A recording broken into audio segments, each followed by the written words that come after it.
Okay, Assalamualaikum warahmatullahi taala wabarakatuh dan selamat sejahtera kepada para pelajar tingkatan 3 SMK UIJ 23 yang akan memasuki tempoh tingkatan 4 lah bagi sesi Mac 2023. Hari ini cikgu nak bagi penerangan tentang pakej mata pelajaran bagi tingkatan 4 ya, yang akan diambil oleh para pelajar SMK USJ 23 lah.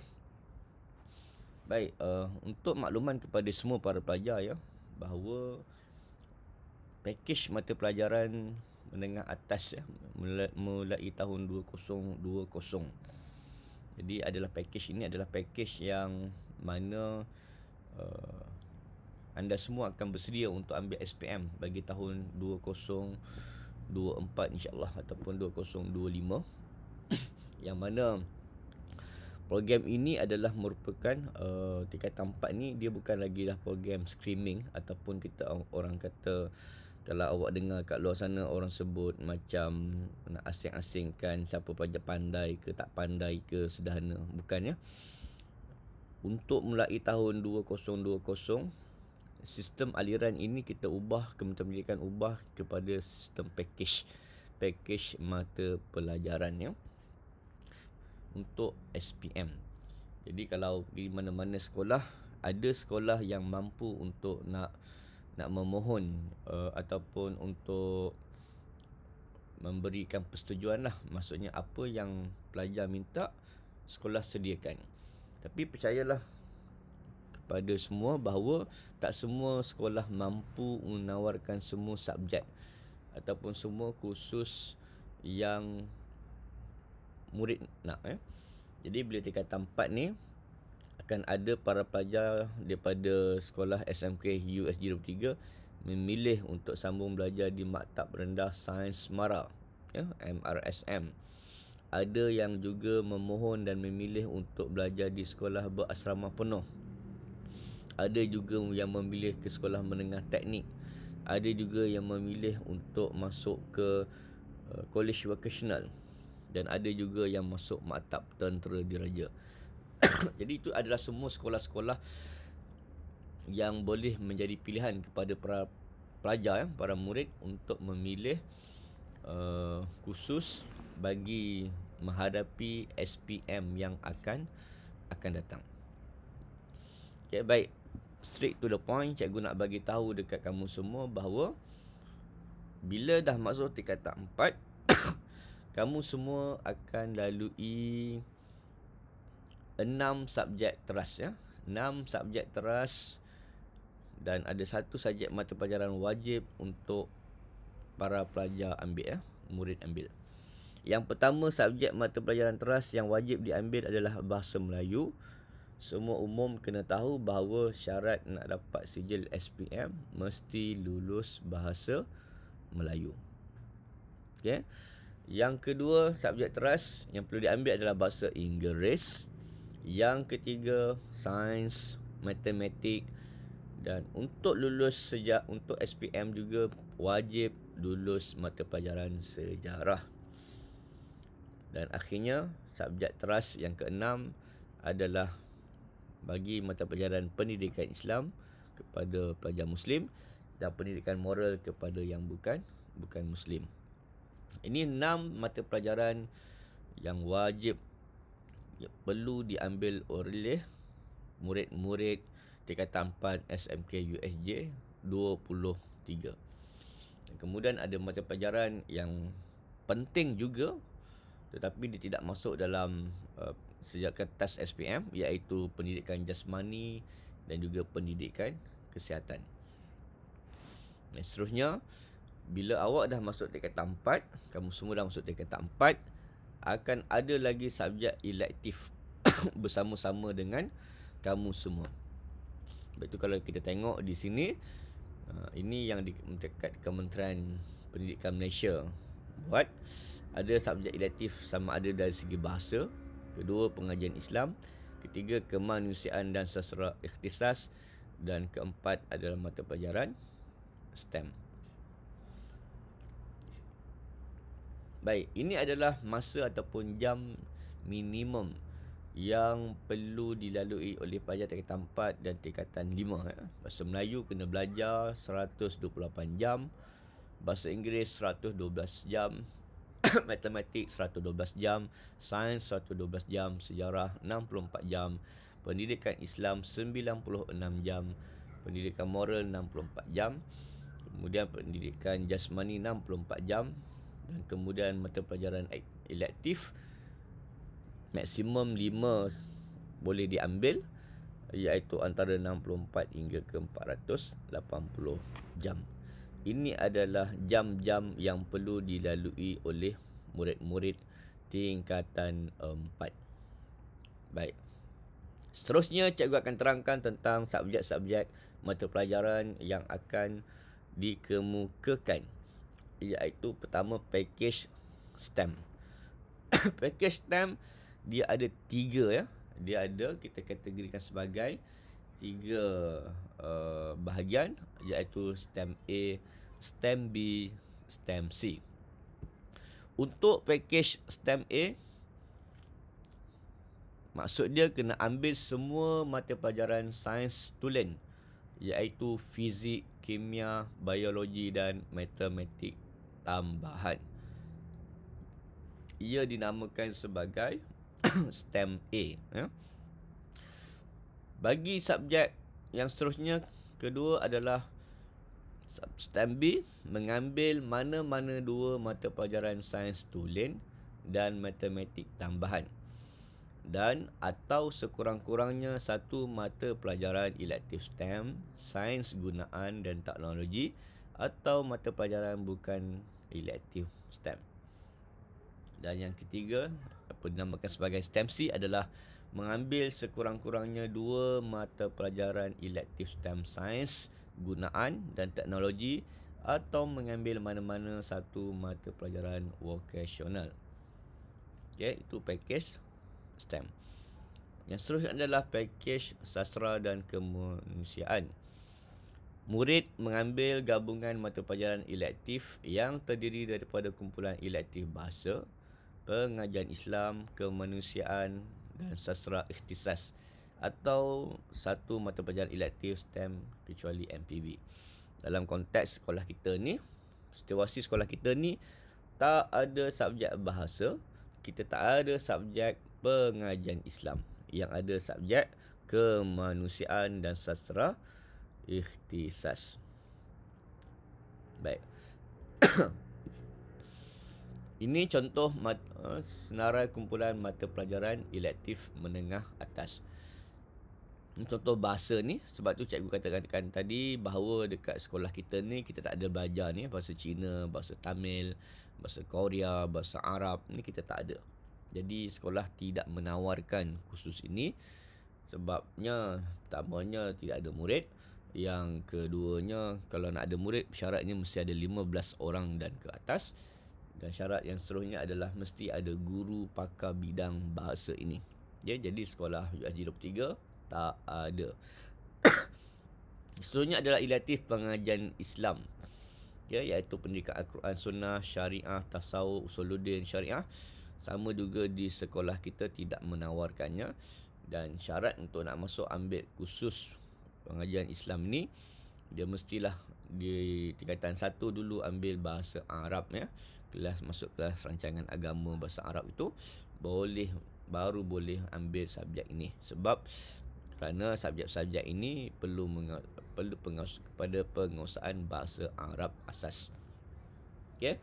Dan kemudian inilah yang kita akan ditawarkan macam prinsip accountant di sekolah kita. Alhamdulillah ada. Ekonomi kita ada, perniagaan kita ada, pendidikan seni visual kita ada, pendidikan muzik kita tak ada, geografi kita tak ada, kesusastraan Melayu tak ada, kesusastraan Inggeris tak ada, kesusastraan Cina tak ada, kesusastraan Tamil pun tak ada, pengajian usahawan kita tak ada ya, tak tawarkan. Okey, seterusnya lukisan. Okey, kita dah masuklah dalam pendidikan seni visual tu, PSV.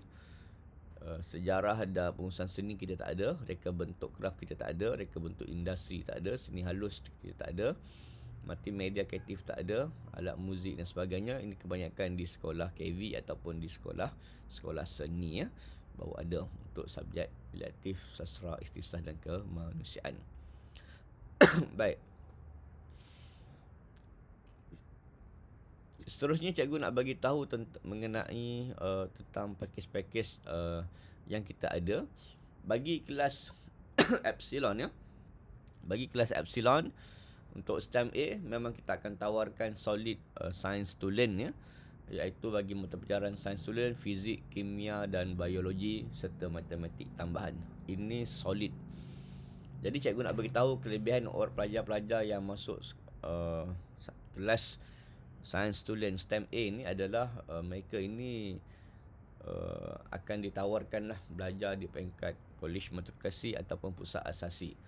Kebanyakan universiti ataupun matrikulasi akan lebih utamakan pelajar-pelajar yang mengambil bidang STEM ini. Kerana apa? Untuk kita bersedia bagi negara kita ni nak melahirkan ramai pakar-pakar sains, ramai pakar-pakar dalam bidang sains, teknologi, perubatan ini kita perlukan kepakaran ini dan sebab itulah kursus ini lebih luas maksudnya lebih banyak peluang untuk sambung belajar. Walau bagaimanapun cikgu nak nak bagi tahu kepada semua, walaupun cikgu kata bagus maksudnya memang hebatlah kelas ini, syarat nak masuk untuk kelas ini juga adalah agak ketat yang mana kita akan melihat kepada potensi ataupun prestasi akademik bagi mata pelajaran matematik dan sains ketika kamu berada di tingkatan 3. Kerana asas matematik yang kukuh, yang kuat adalah merupakan faktor kepada kekuatan untuk kamu berjaya dalam untuk belajar dalam fizik, kimia, biologi dan matematik tambahan untuk tingkatan 4 dan tingkatan 5 ni. Itu syarat dia. Okey. Dan cikgu ucapkan tahniah kepada mana-mana pelajar yang dipilih, senarai yang dipilih untuk masuk kelas ini, iaitu kelas Epsilon. Jadi you kena hargainya, kena bersyukur kerana ramai sebenarnya yang nak masuk program ni tetapi dia tak dapat sebab tak cukup syarat tu tadi. Dan mungkin ada yang akan tertanya-tanya ataupun, cikgu saya matematik tak berapa strong lah, sains pun lemah, macam mana saya boleh masuk kelas ni? Percaya dan yakinlah bahawa awak bila dipilih masuk kelas ini sebabnya adalah kerana awak adalah yang terbaik dalam kalangan yang ada-ada ni. Awak rasa lemah, tapi sebenarnya awak adalah yang terbaik dan terpilih untuk masuk kelas Epsilon ini, kelas STEM A ini. Jadi cikgu harap you kekalkan istiqamah, kena rasa syukur, dan bila dah dapat tawaran ini, hargainya dengan baik dan belajarlah betul-betul. Cikgu, saya nak keluar juga, saya tak boleh. Okay? Jadi kalau nak keluar juga, cikgu harap you fikir semula, kerana peluang tidak akan datang kembali semula. Satu. Yang keduanya, you kena hormati sistem ataupun benda yang kita telah buat. Yang ketiga, you kena yakin dengan diri sendiri bahawa sebenarnya you upaya.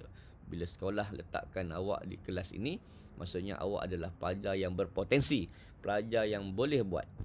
Cumanya cara belajar kena ubah lah. Tak boleh je belajar macam sebelum-sebelum ni, macam sekolah rendah, macam belajar tingkatan 3, macam belajar tak belajar je kan. Lebih banyak tak belajar daripada belajar. Jadi bila dah masuk kelas STEM A ni, maka perlu ubah cara lifestyle hidup, cara lifestyle belajar juga perlu berubah. Disiplin kena sangat tinggi. Tak nak cikgu, saya nak masuk kelas lain juga. Saya nak masuk kelas lain. Okay, cikgu nasihat juga, kekallah dalam kelas ini, sebab seperti mana yang cikgu nyatakan bahawa tidak semua apa yang kita nak. Kalau boleh memang kita nak apa yang kita nak, Tetapi tidak semua benda yang kita nak kita akan penuhilah, akan dapat dipenuhi. Maka kalau nak, sama ada you nak buat juga rayuan untuk tukar kelas, boleh. Tetapi cikgu tak boleh buat keputusan. Yang akan buat keputusan adalah pihak pengurusan pentadbiran sekolah. Ini maksudnya kalau berjaya, Alhamdulillah. Tak berjaya pun kena sebut Alhamdulillah. Kerana ada hikmah yang Allah Tuhan nak bagi tahu kepada kamu semua. Ya, kenapa kena masuk kelas ini. Okey, baik.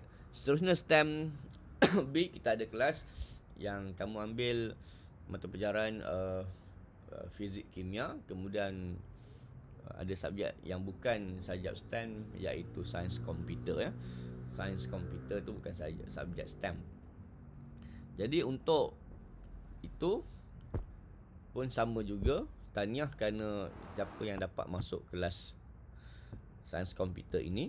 Kepada yang tak dapat masuk, yang nak masuk kelas sains komputer, okey, you kena ubah cara berfikir lah. Maksudnya, kalaupun you masuk kelas Epsilon, tak ada masalah. Kalau cikgu saya nak jadi engineer perisian, it's okay. Kekal je kat Epsilon itu. Nanti dah masuk matik, masa buat ijazah, baru you mohon apply untuk nak jadi perisian engineer. Itu tadi. Tak ada masalah. Kerana sekarang ni subjek-subjek tu bersifat umum. Satu, yang keduanya terhad. Kita ada 20 komputer saja, dan 20 komputer yang kamu tahu pun bukanlah semuanya berfungsi dengan baik ya. Ada kadang-kadang okey, kadang-kadang tak okey, tak okey lagi banyak daripada okey. Jadi macam itulah keadaannya, kita terhad. Jadi apa, kalau nak mohon juga masuk untuk menjadi perisian komputer walaupun tak masuk kelas sains komputer, is okey, tak ada masalah pun. Dan seterusnya kita ada juga subjek yang mana pelajar Alpha mengambil STEM C, iaitu subjek dia ambil sains rumah tangga ya.